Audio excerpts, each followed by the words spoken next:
Hi friends, welcome to my channel. Welcome to your physics class. So today I will discuss about capacitors. So in the this is part 2, and in the part 1 lecture we have discussed what is capacitance. That is, capacitance is basically is the measure of ability of the conductor to store charge and electrical potential energy. So, and we have calculated the expression for the energy stored by the conductor, and we have discussed some important characteristic of the capacitors, that how to increase the capacitance of a conductor.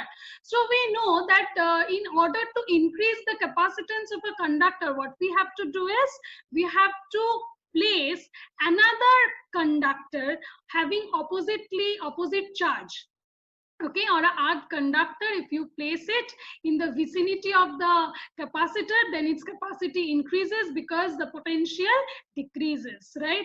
And we have also discussed that if you place a dielectric material in the vicinity of the conductor, then its capacity also increases. So in the if you place a conductor or a dielectric material, then the capacitor, the capacitance of the capacitor increases. So that we have to, that we already know. So keeping these facts in your mind, because when we are going to construct a capacitor, we have to keep in this mind that we have to make it in such a way, constructing in such a way so that the capacity of the capacitor increases, right, as much as can, so that it can store more energy and more charge in it.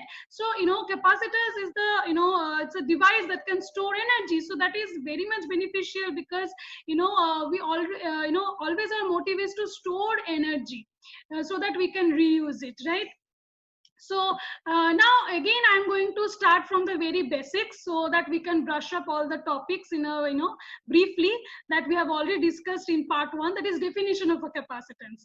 That is, you can see here, I have drawn, there are two plates. You can see, one plate is made positively charged, and the other plate is made negatively charged, and these two plates are keeping a distance apart, which, and the space between these two plates are filled with a dielectric material. Dielectric material means insulators, right? So the non-conducting materials, you can see. So if you take two metal plates, okay, having opposite charges on the surface of it, and if you keep it a distance apart, and if the space between these two plates are filled with a non-conducting material, so this whole arrangement is called capacitor, okay? Because you can see why we are putting another, we are taking two metal plates, because as I have told you, that to increase the capacitance of the conductor, you have to place another conductor. So here the plate B, or the the plate B is your another earth conductor, that will increase the capacitance of the conductor A, right? So so here suppose here this is suppose plate A, and this is plate B. So plate A, suppose it has a capacitance C1, so that capacitance will be increased if you place another capacitor in the vicinity of it, and if you fill the gap by a dielectric or non-conducting medium, so that will also help you in increasing the capacitance of plate A. So we know the definition of capacitance, that is, we know that if you increase the charge, so the potential of the conductor increases. So Q is proportional to V. That we have also discussed, that if you pour more and more water in a vessel, so the level of the water rises. So here also you can use the analogy that if you put more and more charge on the conductor, its potential get increased. So charge is directly proportional to the potential. The proportionality constant is the capacitance or capacity of the conductor to store charge or electrical potential energy. So that is C, that is represented by C, and so C is equals to Q by V. So now what is the unit of the capacitance? That is 1 farad. 1 farad is equals to 1 coulomb by 1 volt. So farad is a very large unit, as I have told you already, that that is so so let me clear all the drawings first. Okay, now moving to the next slide.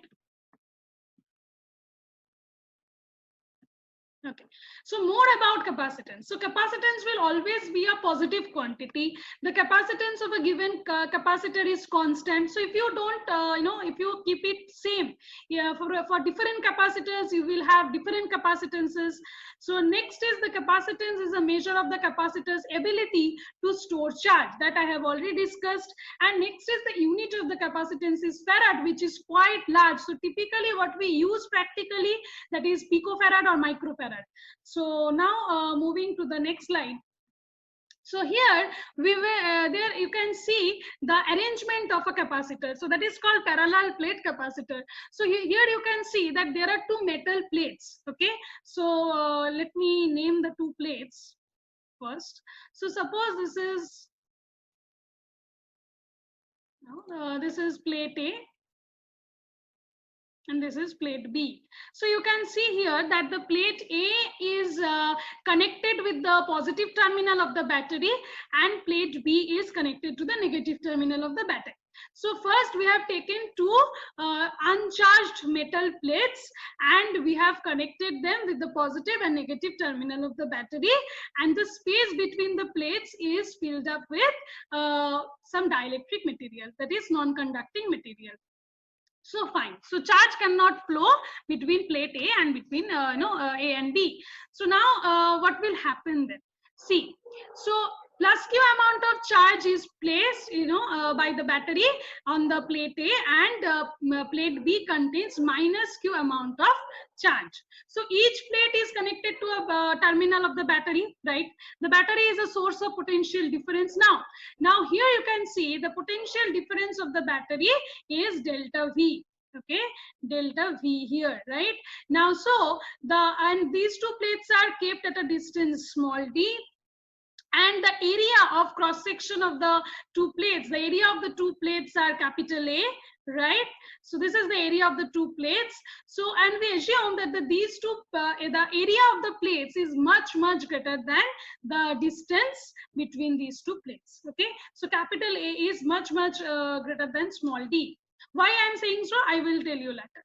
So here you can see that we have defined, so plus Q amount of charge is placed on plate A and minus Q amount of charges on plate B. Now so what is charge? Now I have told you that charge is continuous, discrete, right? We define a charge by integral multiple of electronic charge. Q is equals to plus minus Ne. Now we know whenever we are talking about charge distribution, okay, so if there are closely spaced charge placed on a conductor, so it seems a continuous charge distribution. So whenever we are talking about continuous charge distribution, if it's a surface, if it's a plane surface, 2D surface on which the charge is placed, so then we have to use the parameter called surface charge density. If it's a volume, then we have to use volume charge density. If it's a wire of carrying positive charge or negative charge, whatever it is, then we have to use the parameter line charge density. So here you can see I have denoted sigma. This is basically sigma. Okay, so sigma is equals to Q divided by area. So total charge on the plate divided by the total area of the plate, that is the surface charge density. So fine, so we have defined surface charge density. Now so sigma is Q by A. Now next is we are going to calculate the electric field, because here you can see there is a positive charge and negative charge, same amount of charge, but they're opposite charges and they are separated by a distance d. So there will be an electric field between plus Q and minus Q, and the electric field direction should be from positive charge to negative charge. Now we will calculate this electric field. So before going to calculation, so we cannot, here I have already written the electric field's value, which is sigma by 2 epsilon naught, but now I will give you the I will calculate it. Okay, so let us calculate first how to let us see first how to calculate the electric field intensity due to a plain sheet of charge. So from that you will understand this expression very easily. So let us start, let me start the whiteboard with you, then share whiteboard, then I will discuss. Okay. So suppose there is a plane sheet of charge.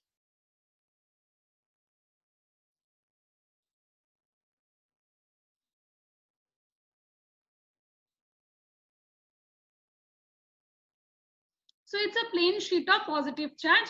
Now we are going to calculate the electric field intensity here, right? So what we have to do is we will take a cylindrical Gaussian surface. Okay, cylindrical Gaussian surface.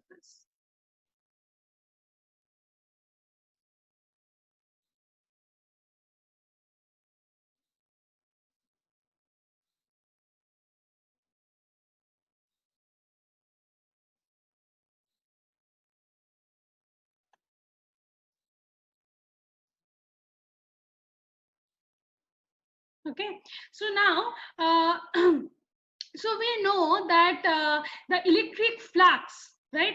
The electric flux phi is equals to the electric field intensity into area. Suppose the area A is the area of the plane sheet of charge. Okay, and this is the electric field. Suppose if you put a positive charge, unit positive charge here, so it will feel a repulsion in this direction, Coulomb's repulsive force. And if you put a positive charge here, so it will feel a electrostatic force of repulsion in this direction. So that is E arrow. So phi is basically E into area, right? So that is equal to, according to Gauss law, that is equals to Q enclosed divided by epsilon naught, right? So here the total charge enclosed is Q by epsilon naught. So the total charge is on the, so Q is the total charge on the sheet, that is sigma into area, right? We can also replace Q by sigma into A. Sigma is the surface charge density multiplied with the total area, right? So that is the total charge placed on the surface. So now here I will introduce a factor 2. Why?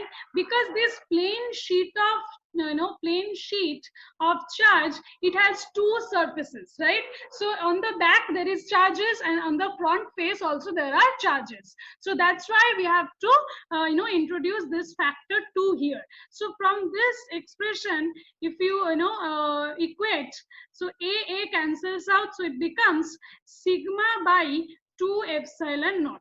Okay, so that is the expression for a plane sheet of charge electric field intensity due to a plane sheet of charge. So here you can see that that I was discussing, that E is equals to sigma by 2 epsilon naught. Okay, now here in this picture you can clearly see that I have shown that the electric field is 0 on the plate A and plate B. Only the electric field exists between the plates, okay, and elsewhere it is 0. And inside the plates, in the gap between the plates, the electric field exists, and its value is sigma by 2 epsilon naught, that we have calculated. Now the electric field on the plates is 0, or on the above or below the on the left side of the plate, on the right side of the plate, electric field is 0. Why it is so? That we will calculate, that I will show you. So suppose,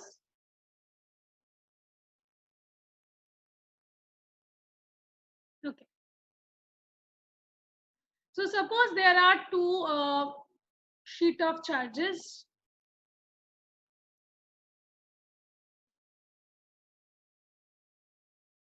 Okay, so this is also positively charged, and this is also positively charged. Okay, now these two plates, you can see it divides the space, the whole space, into three regions, right? Region 1 is the region on the left side of the this is suppose plate A, and this is plate B. So plate region A is left on the plate A, and region 2 is the region sandwiched between these two plates A and B, and region 3, you can see it's the right side of the plate B. So you can see that if you place a positive unit positive charge here in the region 1, so it will feel a electrostatic repulsive force due to plate A, right, and due to plate B also. right? So suppose this is, the surface charge density in plate A is sigma A, and surface charge density on B is sigma B. So this is EA and this is EB. So both will be in this direction. So if you add up, so then the net electric field intensity in region 1 is EA plus EA arrow plus EB arrow, because both are directed in the same direction. So this is basically 1 by 4 pi epsilon naught, which is K, right? Sigma A plus sigma B. Sigma A plus sigma B, right? So here instead of K, sorry, so this is basically, we know that the electric field intensity due to a plane sheet of charges is equals to sigma by epsilon naught. So here you can write that 1 by epsilon naught sigma A plus sigma B. Okay, sorry, there is a 2 factor comes. Okay.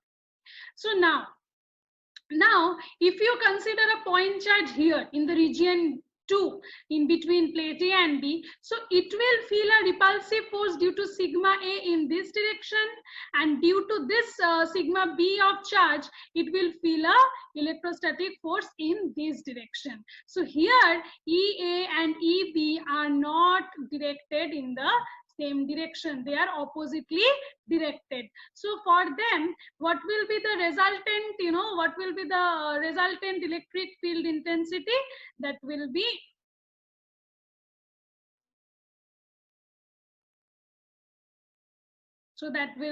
minus. So net electric field intensity in region 2 is EA minus EB. So that is sigma A minus sigma B. Now if sigma A is greater than sigma B, then it will be directed, the net resultant electric field intensity will be directed in this direction, away from plate A. And if sigma B is greater than sigma A, then it will be directed away from sigma B. Now we will talk about region 3. So for region 3, region 3, so what will be the direction? See, in region 3, if you take up unit positive charge here, so it will again feel electrostatic repulsive force due to sigma B in this direction, and for sigma A also it will feel a electrostatic repulsive force in this direction. So here also EA and EB are directed in the same direction. So here also E3, right? So the net electric field intensity in region 3 is EA plus EB. So that will be 1 by 2 epsilon sigma A plus sigma B. Now if sigma A and sigma B are equal to sigma, right? If the magnitude of the surface charge density on both the plates are same, and if they are oppositely charged, suppose this is positively charged and this one is negative charge, okay? So this one is negative charge instead of positive one, okay? So then what will happen? Then we can write that sigma A is equal to sigma B is equal to sigma, right? So sigma A is equal to, sigma A is equals to minus sigma B. So if you put in region 3, right, instead of sigma, if you write minus sigma B, so that will be 0. Again, in the region 1, if you put instead of sigma A minus sigma B, that will be 0. But in the region 2, but that is my sigma A minus sigma B, if you put the value, you will get 2 sigma A or 2 sigma divided by 2 epsilon naught. So that will become, in region 2, the net electric field intensity becomes sigma, that is sigma is equals to sigma B is equal to sigma. So that is sigma by epsilon naught. So the electric field intensity in between these two plates is sigma by epsilon naught, right? And on the left side of plate A or right side of the plate B, electric field intensity is 0. So now we will, discuss from the PDF. So here you can see that I have written that if the capacitor is initially uncharged, the battery establishes an electric field in the connecting wires. And we have already shown here that the above the plus Q or plus sigma, that this sheet is containing plus sigma charge, above which electric field is 0 and below which electric field is 0. In between the electric field is non-zero, which is, now the value is definitely sigma by epsilon naught. Okay, so now next is parallel plate capacitor, that this field applies a force on electrons in the wire just outside of the plates, right? So the force causes the electrons to move onto the negative plate from, right? So this continues until equilibrium is achieved, that both the potential difference between the plates become equal to the potential difference of the battery, right? That is called the equilibrium condition. So at this point, there is no field present in the wire and the movement of the electrons ceases. Okay. So here these topics we have already discussed. The sigma is equals to Q by A. A is the area of each of the plate. Q is the charge on each plate. And the electric field is uniform between the plates and zero everywhere, right? Zero everywhere, and it is uniform between the two plates A and B. And we know that, here we know that the, let me on the annotation. Okay. So we know that the uniform electric fields are, they are represented by parallel electric field lines, equispaced, and so there are uniform electric field inside the, between the two plates. Okay.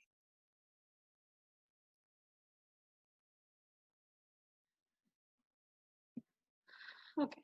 Let me just give me a minute. Okay. So now you can see that what we have done here is capacitance. Okay, so capacitance is proportional to the, now we are going to calculate the capacitance of the parallel plate capacitor. Here we can see that we have already calculated the potential difference between the two plates. No, sorry, we have already calculated electric field, right? That is sigma by epsilon naught. Now we are going to calculate the potential. So we know that the potential difference is minus E dot ds, right? So, and delta V is equals to basically E into D. So D is the distance between the two plates. So we have calculated the value of E, which is sigma by epsilon naught. So put the value here, then your potential comes, and then put the, and we know that capacitance is Q by delta V. So substitute the value of delta V here, then you will get the capacitance for the parallel plate capacitor, which is epsilon naught into area of the plate divided by the distance between the plates. So you can see that if you increase the separation between the plates, then the capacitance increases. No, the capacitance decreases, right? Inversely proportional. So if you increase the separation, capacitance will decrease, and if you increase the surface area of the capacitor, then the capacitance will be increasing, right? Now moving to the next slide. So now we will talk about cylindrical capacitors. Okay, so here, so already we have discussed parallel plate capacitors. Now we will talk about cylindrical capacitors, spherical capacitors. So what are they? So basically, if you take two conducting cylinders. Okay, here you can see the pink one is a solid cylinder of radius A. Its capacitance is suppose C1. Okay, and it has been put inside a hollow capacitor of hollow cylindrical shaped metal. Its radius is B. So they are concentric cylinders of radius A and radius B, and the C it has capacitance C1 and C2. So they are basically two plates of capacitor, two plates. So suppose the plate 1, that is the cylinder placed inside, that is suppose plate 1, and the outer one is plate 2. Now you can see the plate 1, it has a radius A, and plate 2 has a radius B. Okay, so what we have to, suppose plate A is positively charged and plate 2 is negatively charged, and the space between these two plates is it's empty, so it's filled up with air, which is an insulator. right? A dielectric medium, non-conducting medium. Now what we have to do is, first we have to calculate the electric field inside the space between the two plates of the conductor. So for that, what we have to do, again we have to consider a Gaussian surface. So we know that here the electric field intensity has a cylindrical symmetry. So that's why we have to consider a Gaussian surface of cylinders. Its shape it should be cylinder. Now the radius of the cylindrical Gaussian surface is suppose small r. Okay, so now we apply Gauss's theorem to calculate the electric field intensity inside these two plates, inside the capacitor. So that we can easily do, we know how to do it. So here you can see that the flux is, use Gauss's theorem, that closed line integral surface integral E dot dA arrow is equals to closed surface integral E dA is equals to Q enclosed divided by epsilon naught. So here, what is the area? Area of the cylinder is, surface area is 2 pi RL. So E into 2 pi RL, that is the surface area of the Gaussian surface that encloses the charge, which is Q in. So Q inside is lambda into L, because here we have considered line charge density. So lambda is the line charge density that should be multiplied with the finite length of the cylinder. So lambda L is the total charge inside the Gaussian surface divided by epsilon naught. So here you can see, so the total if you take the this factor on the right hand side, then it becomes E is equal to lambda by 2 pi epsilon naught into R. So they have taken this 1 by 2 pi epsilon naught term by 2k replaced, so into lambda by R. Lambda is the line charge density and R is the radius of the Gaussian surface. Now we have already calculated the electric field intensity inside the capacitor.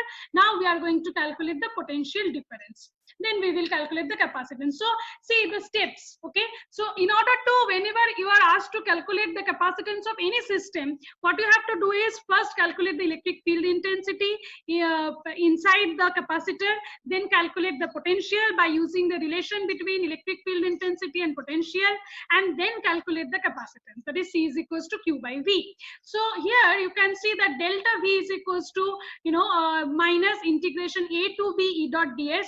Here we have to take the radius RA to RB, right? RA is the radius of the kind of plate, the plate 1, and RB is the radius of plate B. So and we have placed the value of the electric field intensity, so that is lambda by R into dr. So we are going to integrate it over the radius. So the result will give you, it will be like minus 2ke into ln b by a. It's a very easy integration. I hope all of you can do it. Okay, so this is basically multiplied with ln b by a. So lambda is Q by L, that we know, that is the line charge density, and here the capacitance, that is C is equals to Q by delta V. So put the value of Q here, that is lambda into L, and put the value of delta V here, so it will come L by 2ke ln V by A. Okay, so that is the capacitance of the cylindrical capacitor. Okay. So now we will move to the next topic, which is spherical capacitor. Okay. So in case of spherical capacitor, again you can see there are two concentric spheres. Okay. So this is, suppose this is called, so this is suppose plate A and this is plate B. They are concentric. Its radius is A, its radius is B. So what we have to first do, that we will calculate the electric field intensity inside these two plates, inside the capacitor. So what we have to do for this, we have to use Gauss's theorem. So we will construct a Gaussian surface that should be here, that should be a sphere of radius r. Okay, a sphere of radius r. Okay, and then again we will when we will calculate the potential, we will integrate it over the the initial limit should be small a, and the ultimate final limit should be b, right? Upper limit should be B. So if you integrate it, you will calculate if you calculate the potential, that will come KEQ 1 by B minus 1 by A, right? So here I have already shown here the calculation of the potential, and electric field is definitely KEQ by R square. So I guess all of you are able to calculate this electric field intensity, though I can show you here. See that E into the flux is E into area. Here the surface area of the Gaussian cylinder is, Gaussian sphere is, that is 4 pi R square, that is equal to Q enclosed divided by epsilon naught, right? Okay. So if you divide it, then it becomes 1 by 4 pi epsilon naught Q by R squared. So this 1 by 4 pi epsilon naught is your K, and that small q is basically here, they have considered capital Q and R square. So I guess all of you have clearly understood this. So then they have calculated the potential minus integration E dot dr. So that is the result of the potential difference between these two plates. So now you can easily calculate C, which is Q by delta V. So that is AB by KE B minus A. Okay. So I guess all of you have understood these topics clearly. Okay, so this is the circuit symbols. Capacitor symbol is we just this is the symbolic representation of a capacitor, two parallel lines, and these two are connected. This is a symbol that this suggests that they are connected with the battery. And battery symbol is, right, we know there's a switch on and switch off symbols. Okay.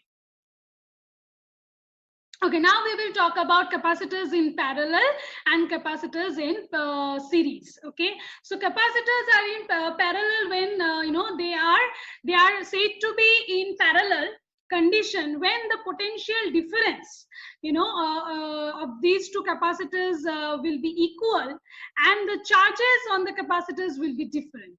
So these two capacitors, you can clearly see that C1 and C2, these two capacitors are connected parallelly, and the plate 1 of C1 and the left side plates are connected with the positive terminal of the battery, and the right side are connected with the negative terminal of the battery, and Q1 is the charge on the capacitor 1 and Q2 is the charge reside on capacitor 2. Now we will calculate the equivalent capacitance. So if we replace this arrangement by equivalent capacitance, then we will calculate the and if we calculate the equivalent capacitance, then what we will have. So here you can see the potential difference between the battery is delta V. So between the plates are also delta V potential is there. So potential is same. So we can write that delta V1 is equals to delta V2 is equal to delta V. And the total charge on the array on the system is on the capacitor is Q1 plus Q2. So if you there is another capacitor C3 here, you can see. So if we replace these two capacitors connected in parallel by an equivalent capacitor, which is written as C equivalent, that is equal to C1 plus C2, so that then the potential difference between these two plates is delta V, that is the potential difference of the battery. So here if we can write as Q is equals to Q1 plus Q2, and delta V is equals to delta V1 is equal to delta V2. So here on the above, you can see the calculation that C equivalent is basically Q by delta V. So Q is basically Q1 plus Q2, delta V is delta V1. If you write it as Q1 by delta V plus Q2 by delta V, and delta V is equal to delta V1 is equal to delta V2. So instead of delta V, you can write delta V1 in this case, and here you can write delta V. Instead of delta V, you can write delta V2. So Q1 by delta V1 is C1, and Q2 by delta V2 is C2. That we already know. So from here we can clearly see that C equivalent is the algebraic sum of the individual capacitors. So C equivalent is always greater than any one of the capacitance of the capacitors. So C equivalent is C1 plus C2 plus C3 and so on. So the equivalent capacitance of a parallel combination of the capacitors is greater than any one of the individual capacitors. So essentially the areas are combined. Now the capacitors in series. Okay, so now if we talk about two capacitors connected in series connection, so then definitely the potential differences are not same, but what is same? The charges are same. So Q1 is equal to Q2 is equal to Q, but potential difference is delta V1 and delta V2 for both the capacitors. So now if we replace the whole arrangement by a equivalent capacitor, so what we will see is, and if we calculate it, so we can see that C equivalent is Q by delta V, which is delta V is delta V1 plus delta V2. So if you take the reverse or inverse of C equivalent, so 1 by C equivalent is delta V by Q. Now see, delta V is delta V1 plus delta V2, the algebraic sum of the two potential differences, that should be equal to the potential difference of the battery. So instead of delta V, write down delta V1 plus delta V2, and instead of so basically it is delta V1 by Q plus delta V2 by Q. Now Q is equal to Q1 and Q2. The charges are same. So instead of Q, you can write here in the first term, write Q1, on the second term, write Q2. So it is basically, 1 by C1 and 1 by C2. So C equivalent here is equal to 1 by C1 plus 1 by C2. So here you can see that the equivalent capacitance is, the equivalent capacitance of a series combination is always less than any individual capacitor in the combination. So today we will just this is all about capacitors. In the next video I will talk about the when we place dielectrics inside the capacitor, different dielectrics having different dielectric constants, then what are the results. So we will continue this chapter, and thank you for watching my video. I hope this video is anyway helping you in studying capacitance. Thank you. So